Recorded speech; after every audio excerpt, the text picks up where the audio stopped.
he's got a cannon arm. He can run routes. He's tough. All those things, and you see why he's been such a productive football player. Derek, you've literally grown up in this game, whether it's watching your older brother or playing yourself. What's your earliest memories?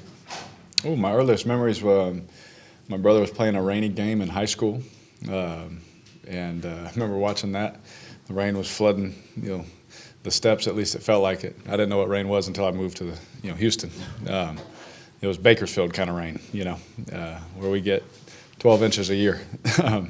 And so I just remember one of my earliest memories watching my brother play, and I was like, fell in love with the game. I didn't even know why. I just, remember growing up watching the Cowboys in the 90s. That was my mom's side. My dad's side was Raider fans.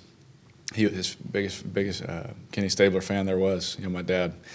And, so I got both worlds. I remember going to church, coming home and watching the Cowboys with my grandpa because he was from Texas. And that's why my middle name is Dallas because of that. So I have early memories watching Dion, high step, on picks and punt returns and all that kind of stuff. And have gotten to, talk to him over the years. And it's pretty surreal, what football can do. You dream of it as a kid, now you get to do it. I've been doing it. This will be my 10th year. It's crazy. Was your brother your favorite quarterback then? Yeah, he was my hero. My dad first, because my dad showed me what hard work looked like. He worked in the car business, my whole life, and he was out the door before I woke up, and as I was going to bed, he was coming home, and he worked hard for our family, and still would come get me out of bed. Hey, let's go throw outside real quick. Don't tell mom. And he showed me what hard work looks like. That no matter what time of day, you still put the time in, the energy in with your family, with your kids. He's even if we were struggling, we never felt like it. Because he never made us feel that as kids. And so my dad was my first hero, but my brothers, both of them playing football, I just admired them. And then as I got older, I loved Brett Favre, loved Peyton Manning. I've always loved those guys in college. Started watching Aaron play, and over the years we've gotten to know Aaron. I don't know if Aaron talked to me since I stole his receiver last year anymore, but we been able to talk to those guys and get to know them over the years. And the Manning family, Peyton was great. He sent me Archie's number, sent me Cooper's number because they out here, and just like I said, just coming full circle now. Just like some of the guys you grew up loving, watching them play, and you get a text message and it says their name. It's kind of weird, but hopefully be able to do that for some kids someday. This is, I think, your first chance working out with Alvin. Yeah. I know Michael reached out to you. Is this the first time you communicated with him, just being on the field with him, and maybe kind of your interaction with him so far? No, me and Alvin have been talking, about certain things, and what a great guy. I just absolutely love him. Great teammate, great energy about him, and very explosive. He's so smooth on film. You really just don't know how good he is. Obviously you see the film, but then when you get in person, he ran a couple routes. I remember I looked at Jake today and I was like, bro, that's not normal, and you just feel his presence when he's on the field. We were able to hit him on a couple little routes and things like that and see him move. And, I think just being around him just for a little bit, in the building, people don't really know how smart he is at football. What he knows where to say, he knows what route to run, he knows where to get, he knows how to use his help. And, that combined with his athletic ability, you see why now he's had all that production. And so, we've been talking, the whole time, but it was cool to see him in person, for sure. How good would you say Marshon Lattimore is, among NFL quarterbacks, and what is it maybe from your perspective that makes him that player? It's his tenacity, 100%, and he's one of the top corners. You can sit up there and put rankings, and everyone loves to put on Instagram and get attention. And who really cares? He's one of the top corners in the NFL. He's an elite corner, and I think his overall competitiveness, his tenacity, his drive, I think that's what separates him. You just watch him today. He just competes. Like a lot of guys are very talented, but they don't compete the way that he does. He's talented and he competes that way, and then playing against him. I've played against him too in Las Vegas, and there's just certain routes you don't throw his way, We got away with one. We completed one on it, and we got away with it because he jumped it and we threw it high, and, he could have had that one. But there's, I just think about playing him over the years. There's certain balls I'm going to work over here, and not a lot of guys make you do that, but he's one that does. Like what? Like what would be something you? I'm not going to give all my secrets away. Not yet. Not till week 1. Then I'll tell him. Derek, Alvin had his first 4 seasons, he caught over 80 passes a year. You've never really had that. Is that philosophical? Is it roster makeup? And is it something you guys have talked about weaving into your game, throwing to the running back a lot? I mean, I'm going to do my best to get us, in the right situation, make the best decision with the football. We're in a great situation here with all the weapons that we do have, that we don't just have to force it to one guy. And so, if he has 80, awesome. If he has 20, awesome. As long as we're winning, that's what we want to do. And so, sure, there's ways. As soon as he can, I've lived this. I've answered these questions when we throw Waller the ball. Why are we only throwing to the tight end? What about Olave? What about what about Rasheed? And then we're going to throw the ball to Alvin. He's going to have 12 catches for 150. I mean, why are we checking the ball down? Why are we? It's like, dude, bro. A decade of this, I'm just over it, And so I'm going to make the best decisions. Whoever catches the balls, they catch the balls. I'm going to do my best. And I'm sure someone on YouTube out there will see one that I missed and think that he knows the read. So I'll just do my best to get however many catches he gets them. Is there something, though, that working with him, it takes a unique kind of player that it's not like an offense throws to the running back, but it's like Alvin Kamara. Yeah. It's a certain kind of player. Well, I mean, we watch football every week. It's hard to get chunk plays in the NFL. When they happen, you got to hit them. And a lot of the times the ball is getting checked down. And you want to make good decisions, keep the ball, especially with a good defense. Make good decisions. Well, what a weapon that we have. That we have some weapons that we can utilize down the field, and if it's not there, get it to a guy like Alvin. And there may be a time where he gets 5 catches in a row because they want to play soft, and we go down the field with little chunks. And he's the kind of guy that can take one of those and make all of us in this room miss and get through the door. And so. Yes, there's ways to utilize him, for sure. There's ways to set up plays to make it look like you're trying to do something just to get him the ball and things like that. So I leave that up to Pete. That's Pete's job and RC's job. But for me, whatever play's called, I'm going to try and just disperse it the way it should. Hey, Derek, the Saints are one of the 4 teams that are eligible for Hard Knocks. What was that experience like, just having cameras around all the time? I'll say this. I loved my experience because the producers, everybody, they were so great. They would, if I said something or made an audible or a check and the camera's on me, I'd look at them and I'd be like, yes, give you a thumbs up. They'd walk away. Like they wouldn't, they weren't, so intrusive. They're trying to give secrets away. They're just trying to tell a story, and let the fans in on what it looks like, even a small picture of what it looks like, And I think they do a great job. So I had a great experience. With their crew. I don't know if it's the same crew every time, but if it's the crew or whatever crew we worked with, they were great. And so, is it my favorite thing to do? No. I'd rather there be no cameras, and I just go work and then we go win football games. That's just my personality and what I've kind of grown into. But if we have to, we'll make the most of it. Derek, when you were working off to the side with Michael Thomas on back shoulder throws, you said, I'm 32 years old, Mike. Can you give some context to that? Oh, yeah. Because I'm pretty sure they don't want me making him run too much right now. And so I was trying to take the blame on my age, even though I don't feel 32, I feel 22. I was trying to put the blame on me on why I couldn't throw him any more passes. Mike, I'm 32, I can't throw that many passes. So, but as you saw, we threw him anyway. So. How has that connection been going with him? And just to see what Mike Thomas can do, a lot of other receivers can't do. How has it been working off to the side with him individually? Oh, it's unbelievable. I mean, the first thing that you see when he is right when he walks in the room, you're like, he plays wide receiver, sweet, looks like a linebacker. And you shake his hand, and his hands are just massive. He's got strong hands, and you see why he's caught all those contested passes and over his career. And so, just I think we all know the thing that separates him is his mentality. He's talking about injuries. He's talking about he's been through a lot. Mike's been through a lot. On the personal end of just trying to deal with a lot of getting back on the same track and trying to get back to playing the full season, all that kind of stuff. And everyone's asking these questions, and there's no denying when he stood up here, his mindset is awesome. He's dealt with a lot, and he still has that same killer instinct.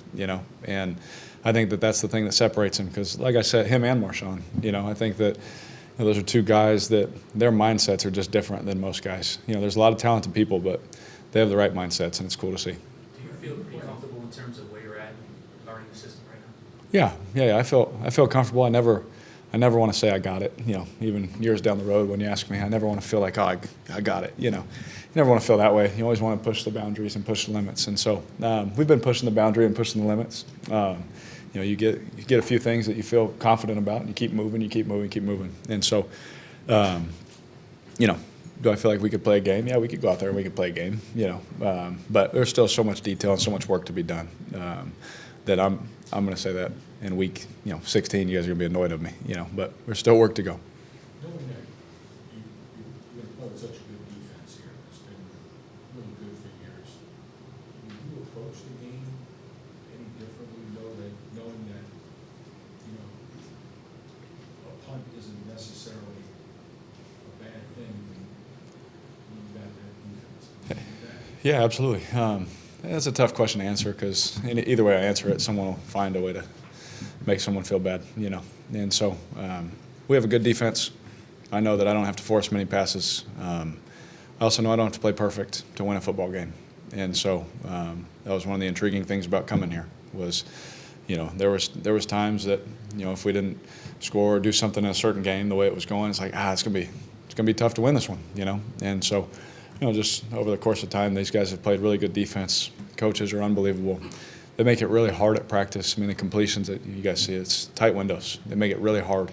And that's only going to make it a lot more fun when the games come. And so, for sure, you can, as the quarterback, like I said, especially with the talent and certain guys that we have, like you don't have to force every pass. There's a time and a place that, hey, you got to rip one. Hey, you have to give it a chance. If you don't throw it, we're going to, you got to throw the ball down the field. There's time and a chance like that. But, when you got opportunities to do it. But if not, I can just, be a surgeon, try and pick them apart the best that I can. It's tough to do, but you try your best to do that and play the game and try and let guys make plays, with the ball in their hands and all that kind of stuff down the field, 5 yards at the line of scrimmage, all that. I think everything's open when you know that, you can take a chance here. You can do this. You can check it down here because, the defense, more times than not is good at getting the ball back. And so, for sure, there's definitely a mindset for me that I don't have to make, every crazy throw. But that's not going to stop me from being aggressive. I can't help it, Derek, beyond being just teammates with Mario Davis, you guys are friends. What kind of individual and human being do you think he was or is? DeMario? Oh, he's one of the most solid men you'll ever meet. And, he's someone, I mean, this weekend he sent me a little video. I think everyone probably saw the softball ladies, them speaking and just how real it was, and that's coming from two 10-year vets. I hope kids get to see like this, he's a veteran, I'm a veteran. We've played this game at a high level and trying to play at a higher level, trying to be better.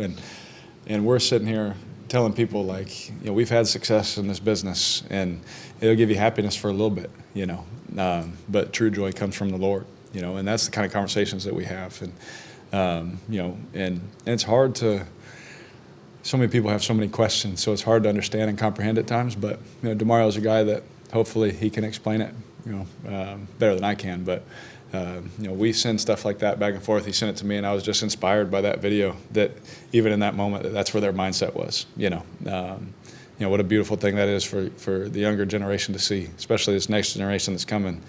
Everybody's telling them who they should be and what they can, all this kind of stuff, and it's crazy, So for those ladies to stand up on their platform, like everyone is allowed to in this country, I thought it was awesome. And for DeMario to send that to me, it just says like he's like, he's solid. Like he could go through anything. I think everyone will agree. DeMario will go through anything. He's solid.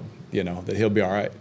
And that's one thing I love about him is that he gets me, encouraged. He fires me up with how solid he is every single day, how consistent he is. And so, we have conversations like that all the time. That's just one, but we talk about other things and and those kind of stuff. But now he's off in Tennessee, so I don't get to see him as much. So. What was that bow fishing experience like? Man, y'all didn't tell me how awesome. Any of y'all been bow fishing? You been? Yeah. Like 2 of y'all. It's electric. That's what, Foster texted me like while we were all on the boats, and he's like, "Bro, are you good?" Because he knows. I was like, "Bro, like I'm from California, you know. I was in Houston, but I didn't do this, you know." And I said, "Bro, I'm a swamp person." Like I said, this is awesome, you know. And because like to me, it's like quarterback. You got to see it moving. You got to hit the target. And when I saw that big alligator gar, that was now it freaked me out when they threw it on the boat and he started hitting it in the head with a hammer. But I was like, "Bro, what are you doing?" But it was a lot of fun. I'm not gonna lie, that was a lot of fun. This is the time of year when teams start coming together, along with camp. Yeah. Where you start bonding a little bit. You seem very conscious of your role in that as the quarterback. I mean, how important is that to you to kind of foster that? Yeah, I'm just trying to be better, you know, for a better teammate every year. You know, there's things last year, you know, and while learning a new system and, you know, trying to go through certain situations and philosophies and all this kind of stuff where I don't think that they got the best version of me because there was so much going on. And I didn't really sit it down and just make it football again, you know. And football is the ultimate team game. And it's about your teammates. It's about loving one another. It's about having each other's back and making sure that there's a certain level of respect between each other, that you know I got your back and I know that you have mine.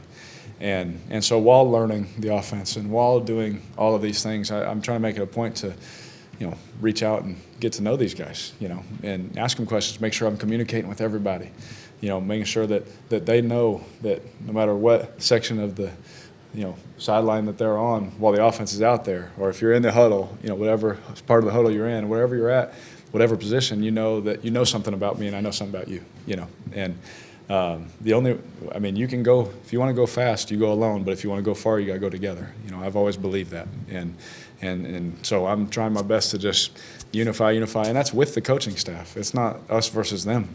Like, we all have to be together, and I've learned that over my years. You know, the most success that I've had in this game is when everyone's on the same page, pushing in the same direction. It's not them versus us versus them. It's us against everybody else, you know, and we're all going the same way. And so I've just gotten back to really what I believe in, you know, just as a football player in general, regardless of quarterback. I believe that the team has to be like this so that when it, you know, Pat Hill always said this, you know, you may break the outside of the fist, but as long as it stays closed, what's on the inside is protected, you know. And Pat Hill used to say that to me all the time, and I believe that with everything in me. Derek, on that note of team camaraderie, like the boat fishing trip, we saw the picture with Michael Thomas and also Nick Anderson, who's a Tulane guy undrafted. I'm wondering if you obviously got the chance to talk to him a little bit about his journey and the other guys on the boat. Well, we were all talking, more yelling out like, "Hey, on the right." Yeah, I was more calling them out because I was tired of missing, you know. I'll call them out for you guys.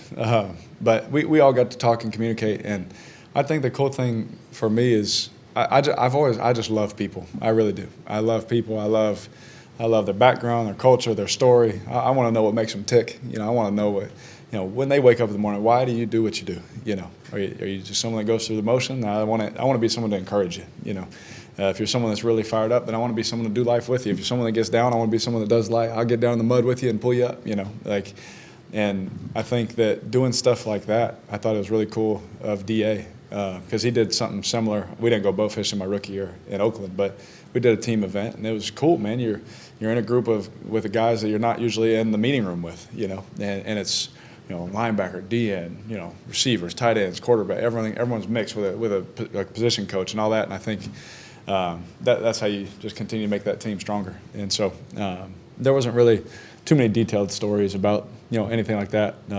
More just funny stories and laughs and a lot of fish missed. We did get a couple, though. You talk about kind of integrating yourself with the community, I guess. A lot of LSU fans here. I think you went to college with Aaron Judge. Yep. Are you a baseball fan? Do your neighbors watching like LSU in the College World Series? Do you have to listen to that talk sometimes? Oh yeah, I'm learning. So yeah, I'm learning. I'm learning that there's only one kind of SEC football in Tulane here. Like, that's it. Like, Fresno State does not exist.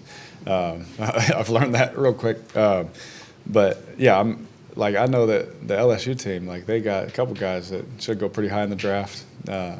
And for my boys, it's cool for them to look up to someone local, you know, because my kids, they want to wear the glasses. They want to do the little thing on third base and look cool when they hit a home run off dad in the front yard. They're getting into it now. And so for them to be local and hopefully be able to take them up, at some point and show them some games and stuff like that, it's cool for me.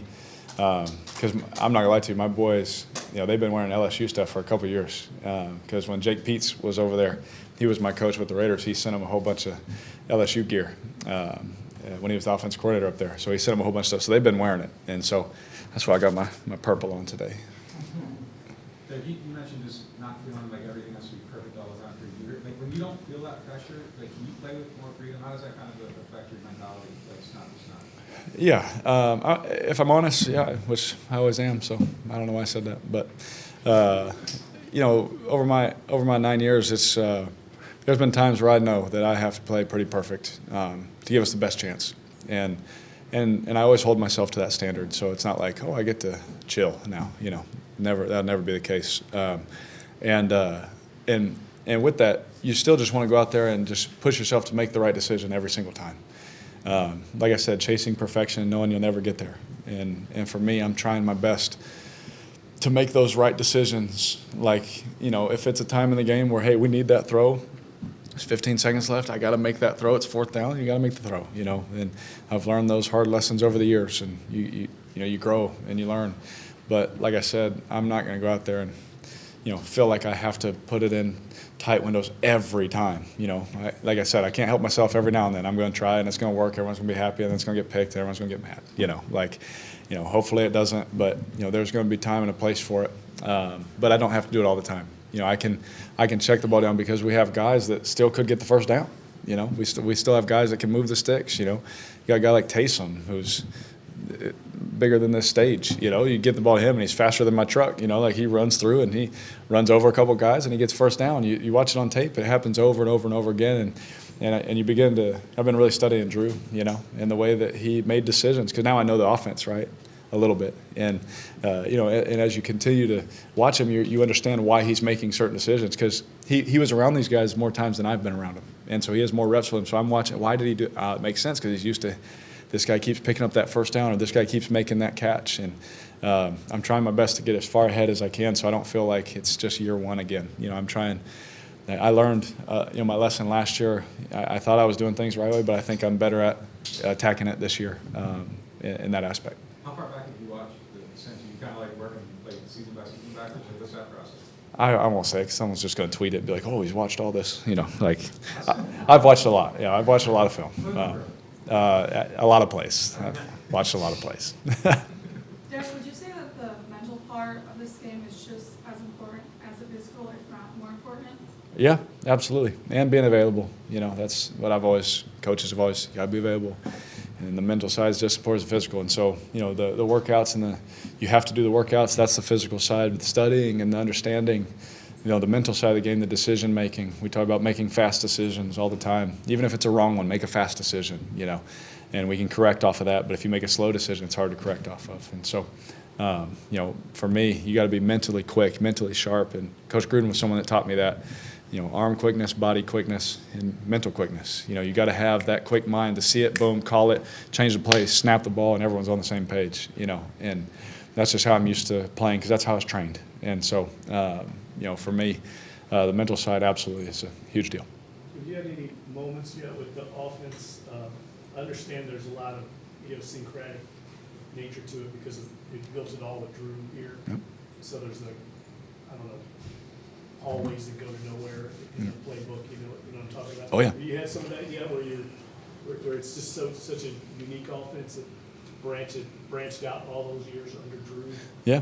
Well, yeah. I mean, you see like where they're at is like kind of where we were getting to with me and Gruden. It's like if you were a rookie coming in that third, fourth year, it's like, where do I even start to study? Because we were so far down the road, and we'd say something. They were like, "What's that?" We're like, what do you mean, what's that? It's like we forget it was 2.5 years ago that we even installed it. And so there is some of that. Like I asked a question today. I was like, all right, look, why do y'all call this? And then they said something. It's like, made perfect sense. I was like, okay, but it's one of those things that they've been doing it for so long, and that coming in, that there'll be some stuff like that. But they've been in the same system for so long that they kind of, a little thing here, a little thing there. It's kind of like, oh yeah, it's this, you know. And so I've been trying to ask every question possible. Even if I kind of know the answer, I just ask it again just to make sure, you know, because I know that can happen because I lived it, you know, with me and Gru. You know, guys would come in and it was unbelievable that if you were a young guy playing for the Raiders at that time, you know, you could tell that they were mentally sharp because, you know, what they had to cover and what they had to understand, the checks we were making. I'd check to something in a game that was not even in the game plan. It was something from 2 years ago. We would just see it and I'd check to it and we'd throw it.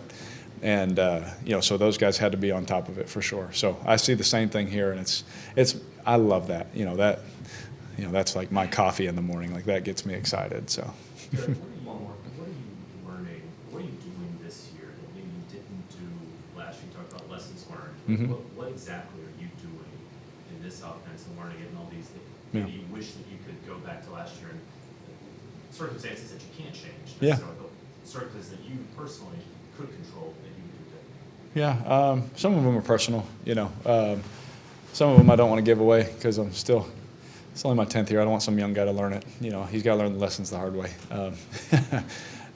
You know, but I would say that they just didn't get my best, you know, and that drove me crazy at the end of the year because I felt so spread out in so many different ways that it's hard for you to understand because it's what's happening in my mind and in my life, you know.